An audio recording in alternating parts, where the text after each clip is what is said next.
boa noite. Este é o Jornal da Justiça desta quinta-feira, 16 de abril. O Supremo Tribunal Federal julga ação contra mudanças de regras trabalhistas durante a pandemia. Este é um dos destaques da edição de hoje e você vai ver também. Ministro Luiz Roberto Barroso é eleito presidente do Tribunal Superior Eleitoral em sessão por videoconferência. Superior Tribunal de Justiça extingue processo de paciente com suspeita de coronavírus que exigia tratamento com cloroquina. Justiça Federal suspende exigência de CPF para a população sacar auxílio emergencial. Governo diz que vai recorrer.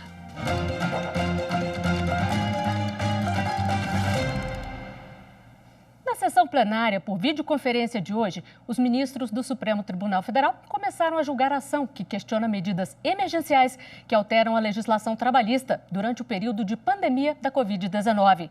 Os detalhes na reportagem de Leandro de Souza. O partido Rede Sustentabilidade questiona a medida provisória que altera pontos da legislação trabalhista durante o estado de calamidade pública. Entre eles está a redução dos salários e da jornada de trabalho e até a suspensão do contrato por até 3 meses, mediante acordo individual. O ministro Ricardo Lewandowski concedeu liminar em parte para que os acordos individuais sejam comunicados aos sindicatos no prazo de 10 dias. Nesse tempo, os sindicatos podem dar início à negociação coletiva. Para o advogado da Rede Sustentabilidade, a solução adotada pelo ministro Lewandowski preserva a proteção do trabalhador. Haverá efeitos até certo ponto, mas a plenitude desses efeitos aí sim depende do entendimento entre sindicatos e empresas. Caso contrário, nós teríamos uma comunicação prevista na MP aos sindicatos que seria totalmente inócua. 6 entidades sindicais participaram do julgamento como interessados na matéria. O advogado dos sindicatos reconheceu que é correto adotar medidas extraordinárias durante a crise provocada pela pandemia, mas ponderou que a vulnerabilidade gerada ao trabalhador pelo acordo individual ultrapassou os limites da Constituição. Aprofundar a recontratualização individual será um desastre do ponto de vista da proteção social e da segurança jurídica. Primeiro, porque será romper a literalidade da regra constitucional. Segundo, porque o desprestígio do sindicato e a pulverização das iniciativas poderá levar ainda a uma maior fragmentação e desorganização da ação coletiva. Para os representantes de entidades patronais, o contexto de crise justifica soluções excepcionais. Para eles, é necessário o equilíbrio dos valores do trabalho e da livre iniciativa e que a medida é importante para amenizar os efeitos econômicos da pandemia. Eles defenderam a validade dos acordos individuais sem o aval dos sindicatos. A recusa vazia da entidade sindical deve ser havida como uma hipótese de inércia comissiva. Caso contrário, estar-se-ia concedendo um poder de veto a esse sindicato, sem que tenha, inclusive, convocado a Assembleia competente para a deliberação. O advogado-geral da União, André Mendonça, afirmou que a MP que criou o Programa Emergencial de Emprego e Renda não visa a retirar direitos dos trabalhadores. Lembrou que mais de 2.400.000 acordos individuais já foram firmados desde a edição da medida provisória até esta quinta-feira. Ele pediu a manutenção da decisão do ministro Lewandowski por entender que ela pacifica as relações entre trabalhadores e empregadores.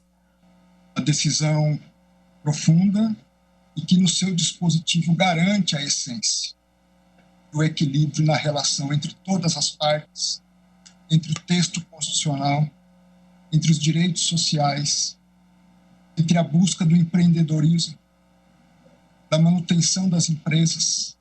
Em seu voto, o ministro Ricardo Lewandowski disse que desde a concessão de parte da medida cautelar, vem mantendo diálogo construtivo com o advogado-geral da União. Ele lembrou que o texto constitucional institui papel relevante para os sindicatos nas relações trabalhistas. Papel esse que, segundo o ministro, não foi desconstituído pelo projeto do governo federal. Ele manteve o entendimento da necessidade de dar oportunidade aos sindicatos de iniciarem negociações coletivas, com base no princípio da segurança jurídica. Penso que a minha solução, longe de ter representado um empecilho, na verdade, constituiu um porto seguro para que os patrões empregados, de modo crescente e acelerado, firmassem os acordos nos moldes previstos na medida provisória 936/2020 e vejo com satisfação que esta é também a visão do governo. A sessão de hoje foi interrompida após problemas técnicos com os servidores da empresa Cisco, responsável pela plataforma utilizada para a videoconferência. O julgamento da ação será retomado amanhã, às 14 horas, em sessão extraordinária do STF. E o ministro Luiz Roberto Barroso foi eleito o próximo presidente do Tribunal Superior Eleitoral durante sessão administrativa nesta quinta-feira, realizada por videoconferência. Ministro do Supremo Tribunal Federal desde 26 de junho de 2013, Luiz Roberto Barroso assumiu a vaga deixada pelo ministro Aires Brito, que se aposentou em novembro do ano anterior. Advogado e professor por 32 anos, sempre procurou usar uma linguagem simples para tornar o mundo do direito acessível a toda a sociedade. Ao trocar a beca pela toga, disse que deixaria o debate público de ideias em geral para ocupar um espaço com responsabilidades diferentes, como se espera e exige de um juiz. Prometo bem e fielmente cumprir os deveres do cargo de ministro do Supremo Tribunal Federal, em conformidade com a Constituição e as leis da República. Hoje, o ministro Barroso foi declarado eleito o novo presidente do Tribunal Superior Eleitoral. Ele vai substituir a ministra Rosa Weber no fim de maio. O ministro Barroso passou a integrar o TSE como ministro substituto em setembro de 2014. No discurso, durante a sessão por videoconferência, o ministro disse que a realização das eleições municipais em outubro depende da pandemia do coronavírus. A nossa maior preocupação é com a saúde da população e se não houver condições de segurança para a realização das eleições, como conversamos na última vez em que nos reunimos, ainda informal e administrativamente, se não houver condições, nós evidentemente teremos que considerar o adiamento pelo prazo mínimo indispensável para que elas possam realizar-se com segurança.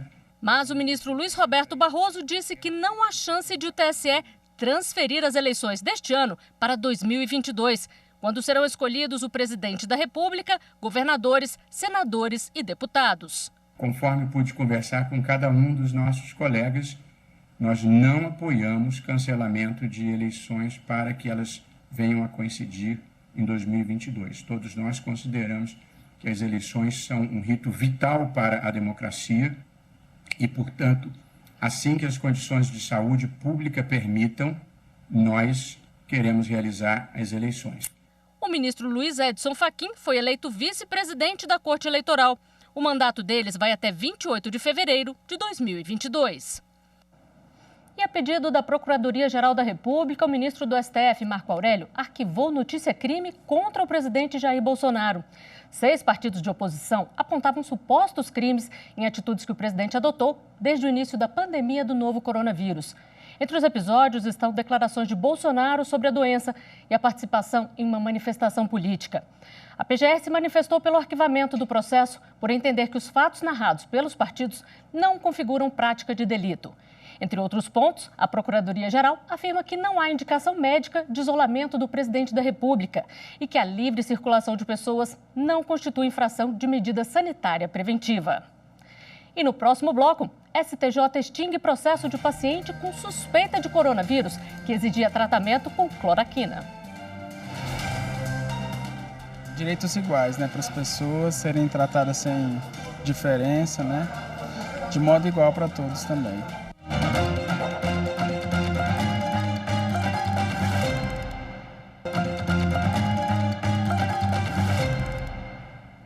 Subiu para 1.924 o número de mortes por coronavírus no Brasil. Ao todo, são 30.425 casos confirmados da doença no país. Hoje, o presidente Jair Bolsonaro anunciou a demissão do ministro da Saúde, Luiz Henrique Mandetta. Assume o comando da pasta o médico oncologista Nelson Taik. Ainda sobre a pandemia da Covid-19, a gente atualiza agora os processos relacionados à doença que chegaram aqui no Supremo Tribunal Federal. Como você pode ver na tela aqui, olha, já são 1.097 processos, a maioria deles por habeas corpus. 798 já foram julgados, já tiveram uma decisão ou um despacho. E para ter acesso a esse painel e ter todos os detalhes dos processos, basta entrar na página do Supremo, stf.jus.br, e clicar no banner Ações Covid-19. E o Superior Tribunal de Justiça extingue processo de paciente com suspeita de coronavírus que exigia tratamento com medicamento cloroquina.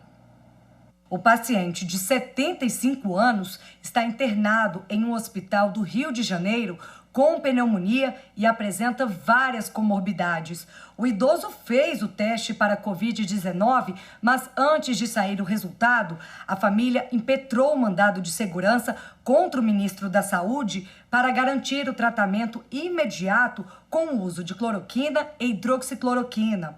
Ao analisar o pedido, a ministra do STJ, a Suzete Magalhães, afirmou que, no caso, se quer laudo ou atestado médico recomendando o uso da medicação e também não consta dos autos nenhuma comprovação de que a médica que acompanha o paciente tenha deixado de usar o medicamento por determinação direta do ministro da Saúde.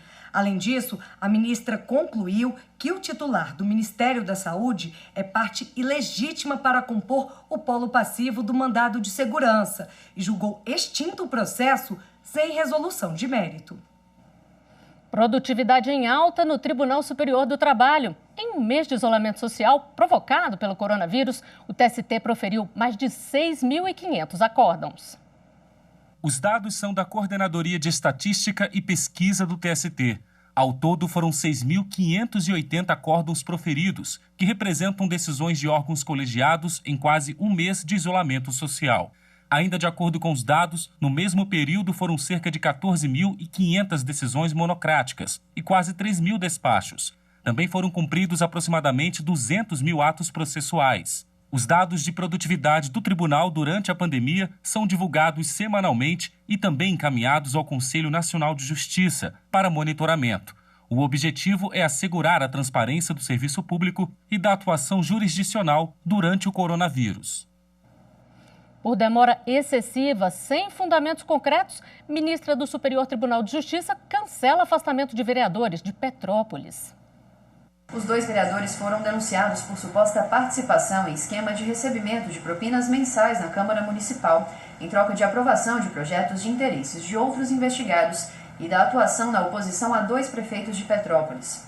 Segundo o Ministério Público, a propina recebida pelos parlamentares somava R$ 7.000 por mês. Eles estão impedidos há mais de um ano de exercer o mandato. Ao analisar o caso, a ministra do STJ, Laurita Vaz, ressaltou que não existem no processo fundamentos suficientes para justificar a suspensão dos cargos. A ministra destacou ainda que, mais de um ano depois do deferimento das medidas cautelares, a denúncia foi recebida pelo Tribunal de Justiça do Rio de Janeiro, que manteve a suspensão dos vereadores. Assim, segundo a ministra, o afastamento dos cargos por prazo indeterminado, sem perspectiva de conclusão da instrução criminal ou do julgamento, torna a medida ilegal. Ao conceder o habeas corpus, a ministra Laurita Vaz ressalvou a possibilidade de nova decretação de medidas cautelares se houver uma decisão fundamentada. O Superior Tribunal Militar condenou um marinheiro na Bahia a 1 ano de prisão por tráfico de influência para instalar bar flutuante.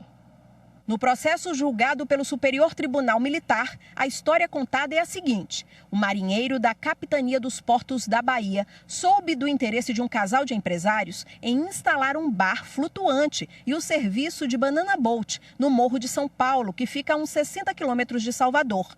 Ele teria cobrado dinheiro para agilizar o processo de documentação que liberaria o funcionamento do negócio. Para disfarçar o golpe, o marinheiro falsificou 2 supostas autorizações. O crime de tráfico de influência previsto no artigo 336 do Código Penal Militar foi descoberto durante uma fiscalização de embarcações e atividades navais.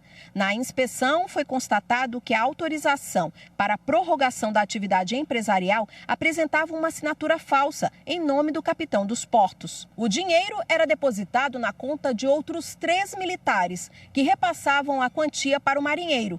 Calcula-se que em 3 meses ele recebeu quase R$5 mil. No voto, o relator destacou que o militar teria alegado que era amante da empresária e que por isso recebeu o dinheiro dela. Essa versão e outros argumentos não convenceram o ministro Lúcio Mário de Barros Góes, que confirmou a sentença da primeira instância. Que o laudo pericial constatou que a assinatura posta nos supostos documentos de autorização não eram do então capitão dos portos. O acusado admitiu a prática delitiva, tendo alegado em seu interrogatório um suposto relacionamento extraconjugal com a ofendida, tentando assim justificar a solicitação e recebimento de parte dos valores. Contudo, tal assertiva não se mostra convincente. Superior Tribunal de Justiça anula provas obtidas por policiais em diligência não autorizada. A 5ª turma do STJ analisou o recurso em habeas corpus de um homem acusado de tráfico de drogas em São Paulo. A defesa pedia a anulação das provas apresentadas na ação penal, argumentando ilegalidade, dizendo que as provas foram obtidas durante diligência não autorizada. No processo consta que a polícia teria feito campanha durante 4 semanas na casa do acusado, sem encontrar nada, e que após denúncia anônima teriam voltado ao local e conseguido as supostas provas, arma de uso restrito e drogas na residência. No processo pesava sobre o acusado ainda o fato dele ter fugido da polícia e a casa ser conhecida como ponto de tráfico de drogas na região. O relator do recurso, ministro Ribeiro Dantas, afirmou que é imprescindível a investigação policial prévia de denúncias anônimas e que a tentativa de fuga por si só não justifica a permissão da entrada de policiais na casa sem autorização judicial. A turma acolheu o recurso e anulou as provas por considerar ilegal a ação dos policiais. No Superior Tribunal de Justiça, o presidente, ministro João Otávio de Noronha, prorrogou por tempo indeterminado as medidas de contenção do novo coronavírus, que estabelecem o cancelamento das sessões de julgamento presenciais, a suspensão dos prazos processuais e a adoção preferencial do trabalho remoto. Apesar da suspensão presencial de serviços no STJ, a Corte já proferiu mais de 50 mil decisões entre 16 de março e 10 de abril. As determinações podem ser revistas ou revogadas a qualquer momento. E a seguir, a Justiça Federal suspende a exigência de CPF para a população receber o auxílio emergencial do governo. E agora, no intervalo do jornal, você vai ver mais um episódio da série Aqui Tem Justiça. O município de Varginha, em Minas Gerais, agora tem uma unidade prisional da Associação de Proteção e Assistência ao Condenado. Você vai ver em instantes. Justiça, para mim, é igualdade de direitos, igualdade de gênero, a possibilidade de entrar no mercado de trabalho e, além disso, de estudar, de ter uma vida digna.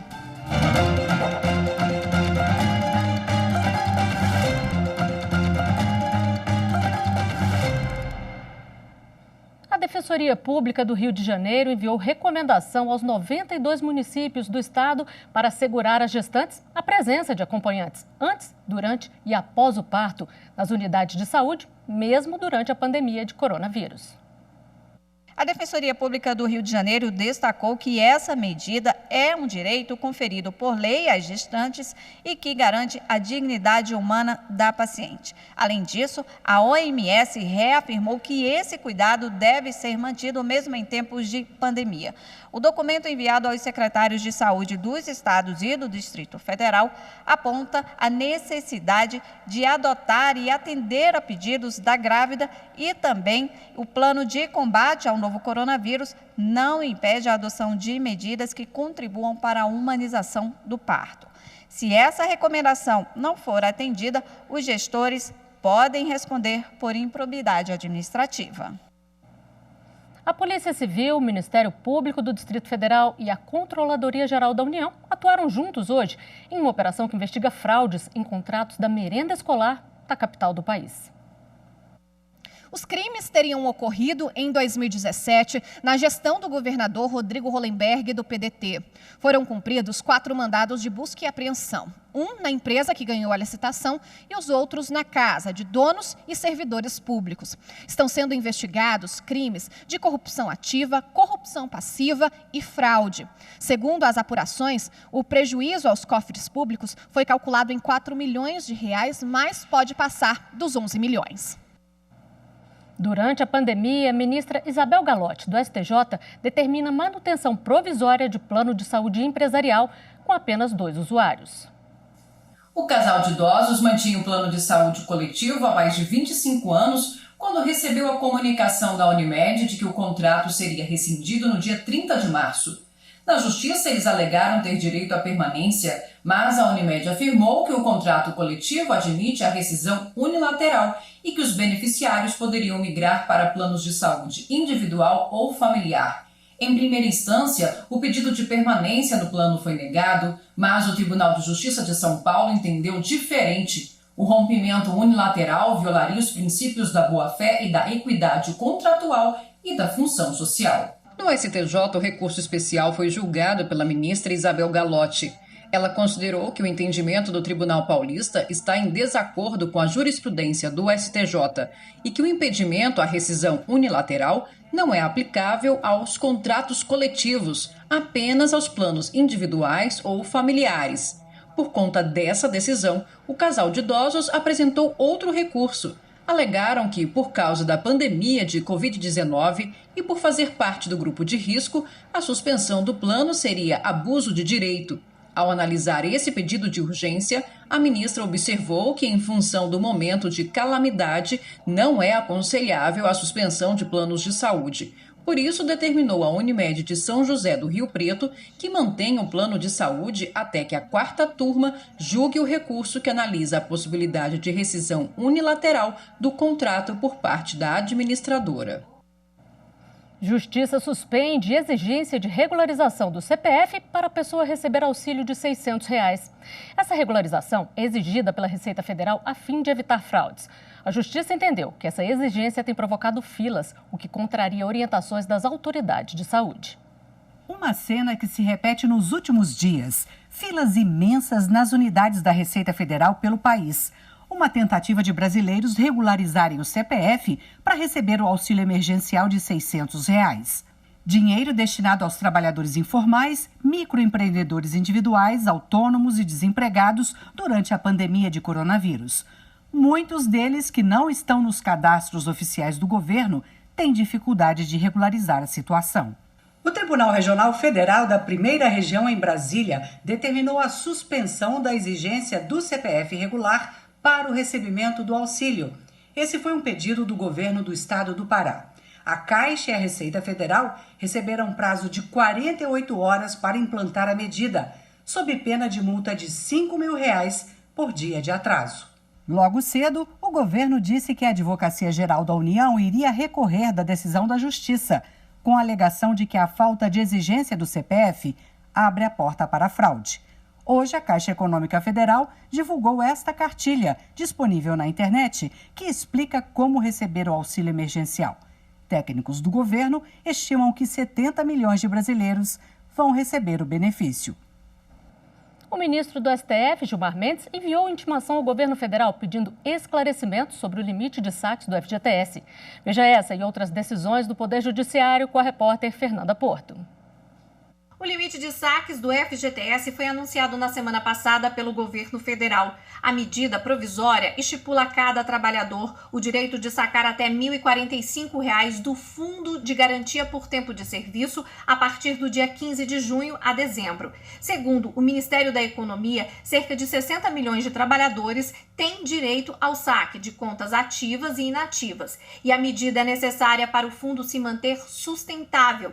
Mas uma ação ajuizada pelo Partido Socialista Brasileiro questiona a legalidade do limite. Ao julgar o caso, o ministro do STF, Gilmar Mendes, intimou o governo a informar detalhes do que se chama de sustentabilidade do fundo. O governo tem 72 horas para a resposta.